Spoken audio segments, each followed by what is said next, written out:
नमस्कार, आप देख रहे हैं एनबी न्यूज और मैं हूं आपके साथ योगेश पांडे। लोकसभा और राज्यसभा की कार्यवाही का सीधा प्रसारण करने वाले संसद टीवी की ओर से कहा गया है कि उसके यूट्यूब अकाउंट को कुछ घोटालेबाजों ने हैकिंग की है और उन्होंने चैनल का नाम भी बदलते हुए इथेरियम कर दिया है।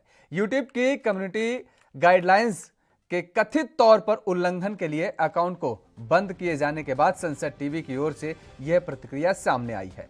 यह भी कहा गया है कि YouTube ने सुरक्षा खतरों को स्थायी तौर पर ठीक करना शुरू कर दिया है और इसे जल्द से जल्द बहाल कर दिया जाएगा।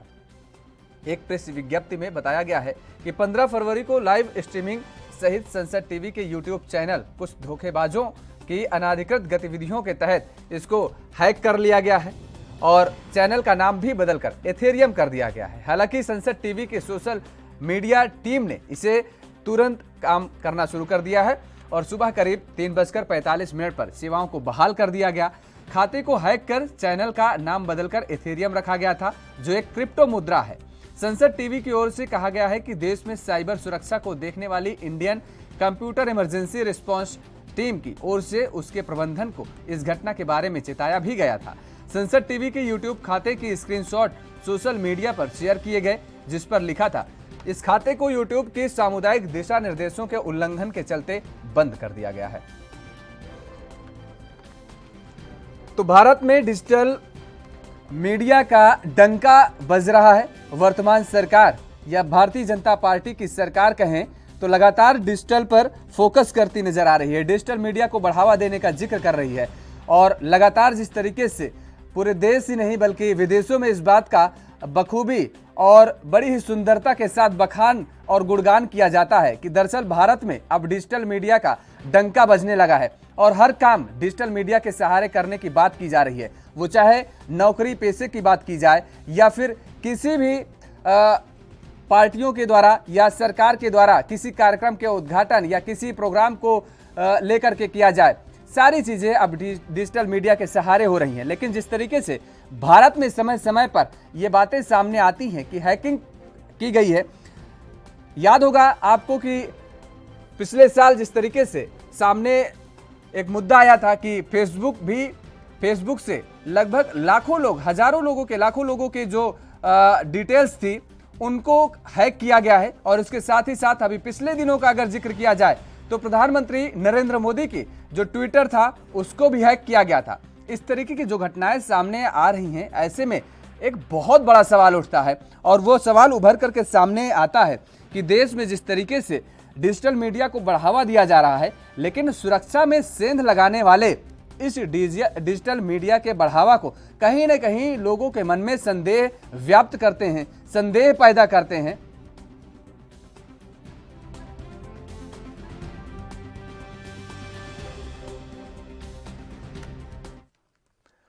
तो जिस तरीके से संसद मीडिया को हैकर्स के द्वारा यूट्यूब अकाउंट को, संसद टीवी के यूट्यूब अकाउंट्स को हैक किया गया, अपने आप में तमाम सारे सवाल खड़े कर जाता है और इसी मुद्दे पर आज हम चर्चा करेंगे। हमारे साथ संदीप दुबे जी जुड़े हुए हैं, भारतीय जनता पार्टी के नेता हैं, आपका बहुत बहुत स्वागत है। देवचंद्र राठौर जी जुड़े हुए हैं, कांग्रेस के नेता हैं, आपका भी बहुत बहुत स्वागत है। मुझे लगता है सबसे पहले संदीप दुबे जी के पास ही चलना चाहिए हमें। संदीप जी, पूरे देश में डिजिटल मीडिया का डंका बजा रहे हैं आप, बजाने का जिक्र कर रहे हैं। सरकार जगह जगह, मुझे लगता है जब भी कभी कोई उद्बोधन होता है सरकार के मंत्रियों का या प्रधानमंत्री नरेंद्र मोदी का खुद का, तो वो लगातार डिजिटल की तरफ बढ़ने का इशारा करते हैं और इस बात को बड़ी जोर दे करके कहते हैं कि डिजिटल मीडिया का अब डंका भारत में बजने लगा है। लेकिन जिस तरीके से घटनाएं सामने आ रही हैं, अपने आप में चौंकाने वाली तो नहीं कहेंगे, लेकिन बहुत ही निंदनीय है। देखिए, साइबर सिक्योरिटी का मामला भारत के अंदर नहीं, विश्व के अंदर अनेक देशों में एक समस्या बना हुआ है, जिस समस्या से निपटना सरकार के लिए बहुत बड़ी चुनौती है। तो लेकिन फिर भी सरकार इससे निपट रही है। जिन लोगों ने ये सारे काम और जिनके इसमें हाथ हैं, उनसे मिलकर गूगल को भी चिट्ठी लिखी गई है और हमें लगता है कि बहुत जल्द जिन लोगों ने ये काम किया है वो पकड़े जाएंगे और उनके खिलाफ सख्त से सख्त कठोर कानूनी कार्रवाई। आजकल सबसे इम्पोर्टेंट बात क्या होगी, तकनीकी के दौर में विश्व में कहीं भी बैठा व्यक्ति जो तकनीक का सहारा ले सकता है, जिस तकनीकी रूप में ज्ञान प्राप्त है, वो अगर किसी के साथ बुरा करना चाहता है तो वो बुरा कर सकता है। उसको रोकना बहुत मुश्किल है एजेंसियों के सामने, क्योंकि कई ऐसे राष्ट्र हैं जहाँ एक राष्ट्र दूसरे राष्ट्र के साथ उसके कोई कॉन्ट्रैक्ट नहीं है, लीगली ट्रीटी नहीं है। तो ऐसे में भी इसका भी फायदा मुस्लिम जो है इस तरह के लोग उठाते हैं। लेकिन हम कहते हैं कि घबराने की, परेशान होने वाली कोई जरूरत नहीं। अरे आप क्या बात कर रहे हैं संदीप जी, आप कह रहे हैं घबराने की जरूरत नहीं है। अरे सोचिए तो, आप कह रहे हैं घबराने की जरूरत नहीं है, मैं कह रहा हूँ बहुत घबराने की जरूरत है। प्रधानमंत्री नरेंद्र मोदी का ट्विटर हैक कर लिया जाए और उसके बाद उस ट्वीट कर दिया जाए उनके अकाउंट से, संसद टीवी जो कि राज्यसभा और लोकसभा की कार्यवाही को प्रसारित करता है, उसको उसके गूगल यूट्यूब अकाउंट को हैक कर लिया जाए और उस पर कोई अनाधिकृत तरीके से लाइव स्ट्रीमिंग कर दिया जाए। आप कह रहे हैं ये नॉर्मल सी बात है? अरे आप बताइए कितने लोग कार्यरत होंगे आईटी सेक्टर में, एक सुन लीजिए, कितने लोग कार्यरत होंगे आईटी सेक्टर में संसद टीवी को चलाने में लेकर के, और खास तौर पर सरकार की तरफ से, क्योंकि कोई ऐसे तो है नहीं कि प्राइवेट चैनल है, सरकारी चैनल है, उसमें सरकार के कितने नुमाइंदे इन्वॉल्व हैं। ये क्या कर रहे हैं बैठे बैठे भाई? ये इंजीनियर जो बैठे हैं वहां पर, जिस तरीके से इतनी सारी एजेंसियां लगाई गई हैं, ये क्या कर रही हैं बैठे, इनके जो नुमाइंदे बैठे हुए हैं? मैं बिल्कुल, आप जो भी बात कह रहे हैं उस बात को मैं सहज स्वीकार करता हूं और उसका समर्थन नहीं करता है। लेकिन जो लोग इसमें दोषी हैं, जिन लोगों ने ये कृत्य किया है, उनके खिलाफ सख्त हम कठोर कार्रवाई करेंगे। आइंदा से कोई इस तरह का कार्य करने से पहले 100 बार सोचिए। लेकिन साइबर अपराध जो है, इस समय भी कोई साइबर सिक्योरिटी को लेके गवर्नमेंट कोशिश समय समय पे करती रही है, सरकार की प्रतिबद्धता है। लेकिन आज जो ये इंटरनेट की दुनिया आई है, इंटरनेट की दुनिया में लोग ऐसे हैं जो कर रहे हैं। देखिए, बहुत बड़ा फ्रॉड हो रहा है, पैसे बैंकों से निकाल लिए जा रहे हैं, गलत काम हो रहा है। लेकिन सरकार रोकने की कोशिश कर रही है। साइबर सिक्योरिटी को लेके नए नए सिक्योरिटी सिस्टम आ रहे हैं, बैंकों ने भी नए नए सिक्योरिटी सिस्टम ईजाद किया। अब ये जो यूट्यूब है और ये ट्विटर है, ये हमारे सर्वर पे नहीं है, ये विदेशी सर्वर पे है, और उनके सर्वर हैक होते हैं या उनके सर्वर पे गलत काम होता है, तो हमें लगता है कि उनको लिख दिया गया है और बहुत जल्द इसमें जो दोषी हैं उनके खिलाफ कार्रवाई हो। लिख दिया गया है, वो बात ठीक है संदीप दुबे जी, लेकिन जिस तरीके से जो घटना हुई है, मुझे लगता है कि ये निंदनीय है। हमारे साथ आरबी उपाध्याय जी भी जुड़ चुके हैं। आपका भी बहुत बहुत स्वागत है आरबी उपाध्याय जी। लेकिन समस्या पता है क्या है? आप जिस तरीके से कह रहे हैं कि एटीएम से पैसे निकाल लिए जा रहे हैं, लोगों के साथ धोखाधड़ी कर दी जा रही है, ये हम भी जानते हैं, आप भी जानते हैं और दर्शक भी जानते हैं, मोस्टली सभी लोग, कि जिस तरीके से मार्केट में हम जब जाते हैं तो वहां पर जेब कतरे होते हैं। वो जो आप अगर चूक गए ट्रेन में, भीड़ भाड़ वाले इलाके में, तो वहां पर आपके पॉकेट से आपका वॉलेट, घड़ी जो भी है वो छिन जाती है, आपके जेब से पैसे निकल जाते हैं। वैसे ही ये डिजिटल वर्ल्ड में, वो रियल वर्ल्ड में जेब कतरे होते हैं, ये डिजिटल वर्ल्ड में जेब कतरे हैं। भाई ये भी तो एक तरीके से चोरी ही कर रहे हैं, छेड़छाड़ कर रहे हैं ना। आप कह रहे हैं कि नॉर्मल चीज है, आप कह रहे हैं कि लिख दी गई है, लेकिन मुझे नहीं लगता है कि नॉर्मल चीजें हैं। जिस तरीके से डिजिटल मीडिया को बढ़ावा दिया जा रहा है, हर काम अब डिजिटल के सहारे ही किया जा रहा है, ऐसे में सरकार को बहुत संजीदा होने की जरूरत। और खास तौर पर मुझे लगता है, जो मैंने जिक्र किया कि प्रधानमंत्री नरेंद्र मोदी जी का जो ट्विटर हैक किया गया था, उसके बाद से तो सरकारों को और सरकार के जो नुमाइंदे हैं जो इस क्षेत्र में, इस फील्ड में काम कर रहे हैं, उनके लिए तो बहुत ही बड़ी शर्मनाक घटना है। खैर, दीपचंद राठौर जी, जिस तरीके से घटनाएं घट रही हैं, ये तो कहिए अच्छा हुआ संसद नहीं चल रहा है, नहीं संसद में इतना मामला अभी तूल पकड़ता कि मुझे लगता है किसी मुद्दे पर चर्चा ही नहीं हो पाती। मैं आपको बताना चाहूंगा कि संदीप इस तरह रहते हैं कि नॉर्मल बात है, तो ना छोटी दादी में उनका कि कांग्रेस पार्टी ने तो पहले भी कहा था कि पेगासस का इस्तेमाल किया गया है, जब भी ये मना कर रहे थे। मैं संदीप दुबे जी से एक बात पूछना चाहूंगा कि अगर पेगासस का इस्तेमाल किया है, अगर आपने किया है तो उसका कानून बताइए, अगर नहीं करा है तो नेशनल सिक्योरिटी और ये जो देश जो भी चीजें हो रही है, इस पे आपका क्या जवाब है? अगर आप सत्ता में है तो आपको ये पूछने का, आप सत्ता में है तो सरकार को ये पूछने का हक है कि जासूसी क्यों हो रही है? चोरी, क्योंकि आपको मैं बताना चाहूंगा कि जो इजराइल का सॉफ्टवेयर है वो एनएसओ कहता है कि हम क्योंकि सरकार को भेजते हैं। और जो मैं कांग्रेस पार्टी ने राफेल का भी मुद्दा उठाया था, और मैं आपको बता दूंगा चैनल के माध्यम से, नेशनल साइबर सिक्योरिटी एजेंसी ने ये दावा किया है, जो राफेल की जांच कर रहे थे, जो 2 जनवरी से उसके अंदर पेगासस का मतलब सॉफ्टवेयर आएगा। दूसरी बात ये, अगर ये इस तरह की अगर आज लोकसभा और राज्यसभा की कार्य जो सरल सीधा प्रसारण दिखा रहा है, अगर उसके साथ इस तरह की छेड़छाड़ होती है तो ये मोदी ने इसकी मैं निंदा करता हूँ। मोदी सरकार के देशद्रोह का मामला आती है, क्योंकि मोदी सरकार ने राष्ट्रीय सुरक्षा के साथ खिलवाड़ किया है। और इसके साथ साथ राहुल गांधी जी और हमारे कई नेताओं के साथ भी इन्होंने पेगासस के लिए कई बार मैं आपको बताना चाहूंगा, चुनाव आयोग से जगदीश और दीपिका चोपड़ा उनकी भी जासूसी कार्रवाई। दीपचंद राठौर जी, आपको यहाँ पर रोकेंगे। दीपचंद राठौर जी की मुझे आवाज क्लियर नहीं आ रही, क्या कह रहे हैं मैं कुछ नहीं समझ पा रहा हूँ। आवाज आपकी ठीक करवा रहे हैं दीपचंद जी, तब तक आरबी उपाध्याय जी से कमेंट ले लेते हैं। आरबी उपाध्याय जी, ये जो घटना क्रम पूरा हुआ, बताइए, संसद टीवी को हैकर्स ने हैक कर लिया और हम बैठे हुए देखते रह गए, मुंह ताकते रह गए, और हम ये कह रहे हैं केवल कि अभी पत्र लिख दिया गया है, गूगल को पत्र लिख गया है, यूट्यूब को कह दिया गया है, अब उस पर जांच होगी, कार्रवाई होगी। क्या मात्र जांच और कार्रवाई कह देने भर से, पत्र लिख देने भर से इस निजात से छुटकारा पाया जा सकेगा क्या? अभी पेगासस का मामला ठंडा नहीं हुआ है। अब मुझे लगता है अगर सत्र चल रहा होता तो हंगामा मच गया होता, ये दूसरा मुद्दा विपक्ष को मिल गया होता बहुत तगड़ा। योगेश, ये नॉर्मल नहीं है। हाँ, चिंता का विषय है, गंभीर राष्ट्र की सुरक्षा के साथ खिलवाड़। बिल्कुल। आज हमारे bank, power gate, power section, missile, वायुसेना, सब कुछ इस नेटवर्क से पूरी तो कंट्रोल होता है। और कोई भी देश, मान लीजिए युद्ध के हालात होते हैं, उसका बैंकिंग सिस्टम नहीं है, उसका बैंकिंग सिस्टम फेल हो जाए, पावर ग्रिड फेल हो जाए, हैक कर ले कोई भी हैकर, सुरक्षा में बहुत गहरी चूक माना जाएगी। और हमें युद्ध स्तर पर कोई कार्रवाई करनी हो, सिर्फ लेटर लिख देने से नहीं है।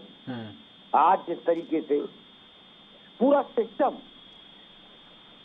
देश का, मान लीजिए रेल है, रेलवे का भी पूरा सिग्नल और सिस्टम पूरा, वायुसेना है, सब कुछ कंप्यूटर से ही तो चलता है। हम मिसाइलें दागते हैं, कंप्यूटर से ही तो दागते हैं। अगर सिस्टम हैक हो गया, हैकर्स ने हैक कर लिया, सुरक्षा में बहुत बड़ी चूक माना जाएगा। और सुरक्षा में सेंध लगाकर संसद टीवी हैक हो सकता है तो कुछ भी हो सकता है। और कोई भी देश, अब लड़ाइयां उस तरीके से नहीं होंगी, आमने सामने के सैनिक खड़े होंगे, ऐसा नहीं है।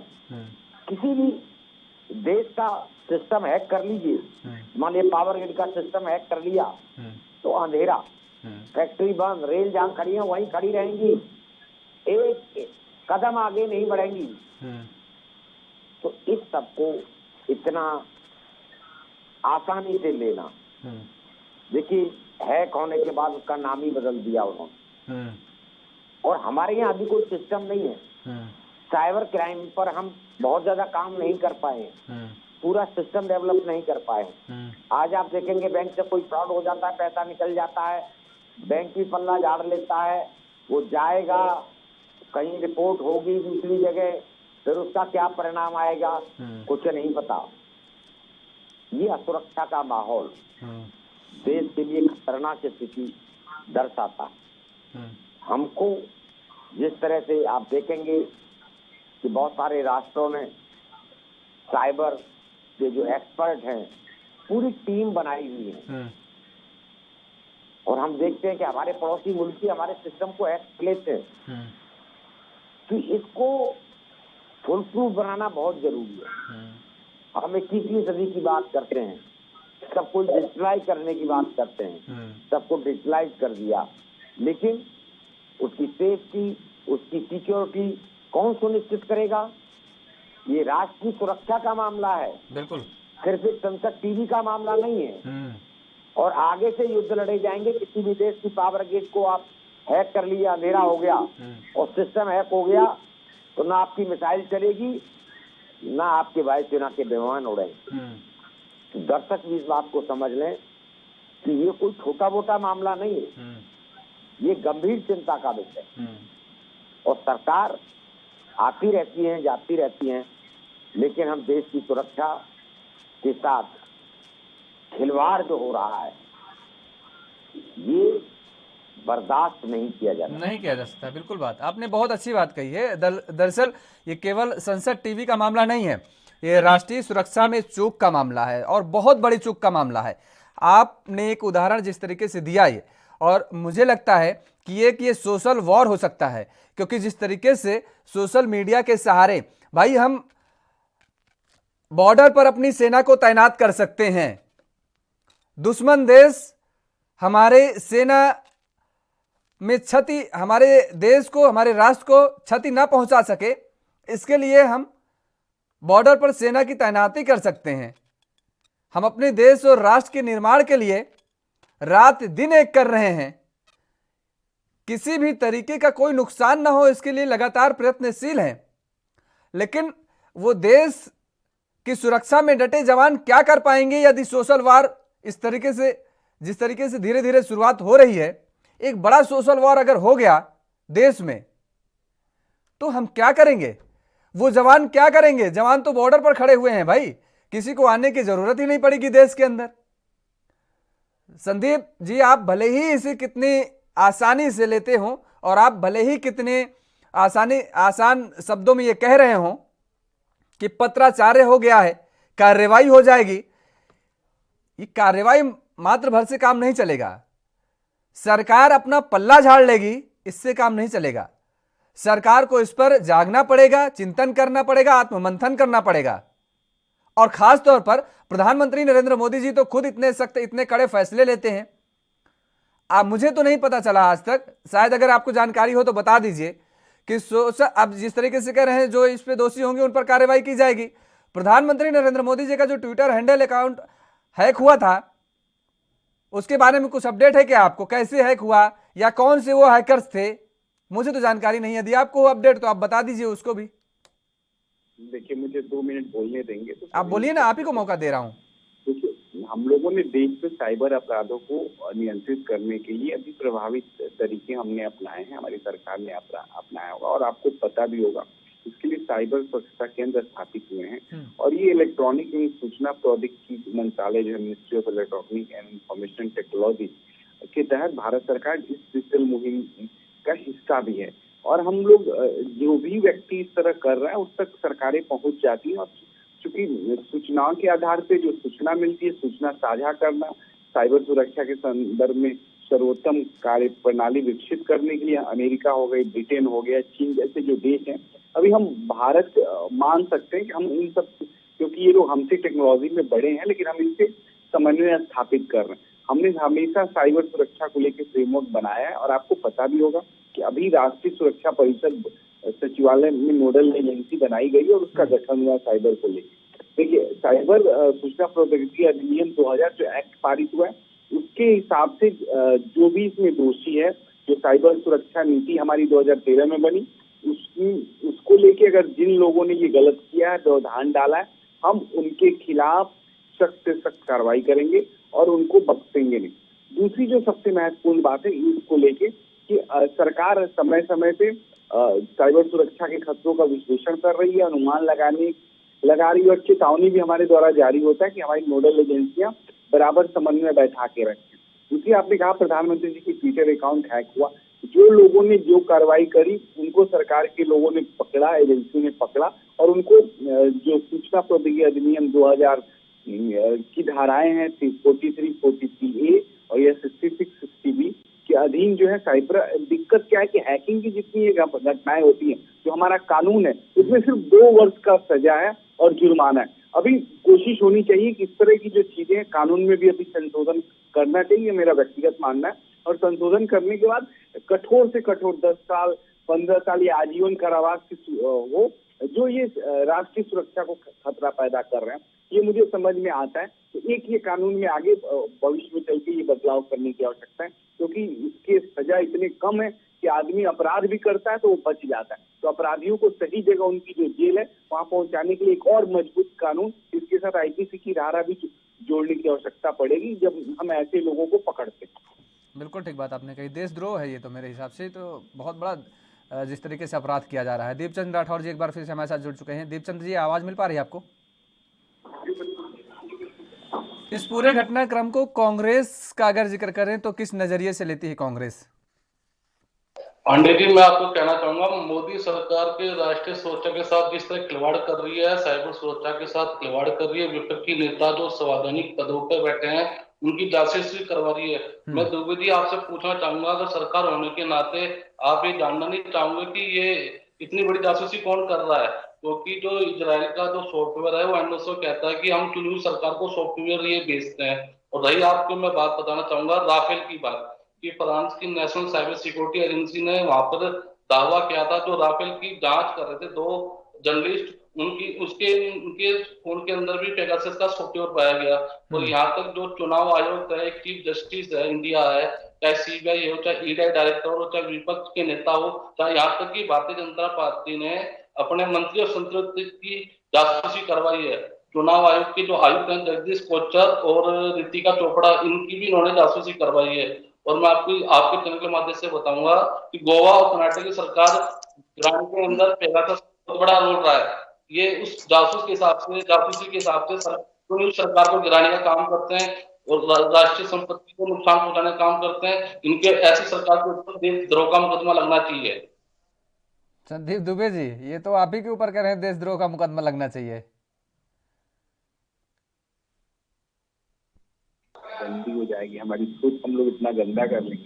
कोई भी समस्या उसका समाधान मिलकर करने की आवश्यकता है। और ये जो एक्ट बना है, जो 2 साल की सजा वाली एक्ट है, ये हमने नहीं बनाई थी। ये एक्ट कांग्रेस के शासन काल में बना। अगर ये एक्ट इतना मजबूती के साथ बना होता तो हमें नहीं लगता कि इस तरह की समस्याएं जो है भारत जल्दी निपट लेता। तो आप एक दुर्बल साइबर कहते हैं कि साइबर जो सिक्योरिटी को लेकर कोई बहुत बड़ा काम देश में करना चाहिए था, वो नहीं हुआ। उसको स्वीकार करने में कोई दिक्कत नहीं है। और आज की डेट में जो साइबर सिक्योरिटी बड़ी समस्या देश में विश्व के सामने खड़ी है और हर विश्व इसको लड़ने के लिए समन्वय स्थापित कर रहा है। तो क्या मैंने पहले भी कहा ना, जर्मनी हो, रूस हो, फ्रांस हो, अमेरिका हो, अभी सभी देशों का एक समन्वय जरूरी है। और विश्व के पटल पे एक लॉ बनाना चाहिए, जो लॉ किसी भी कंट्रीज को, सभी कंट्रीज पे इफेक्टिव हो। और वो इस तरह हो कि जब ये छोटे छोटे देश भी उसमें जो साइबर सिक्योरिटी को लेकर सबसे ज्यादा परेशान है, क्योंकि छोटे छोटे देशों पे ज्यादा बड़ा हमला, इसको लेकर विश्व के पटल पे एक व्यापक रणनीति और चर्चा की आवश्यकता है, जिससे सारे देश की संप्रभुता, अखंडता सुरक्षित है।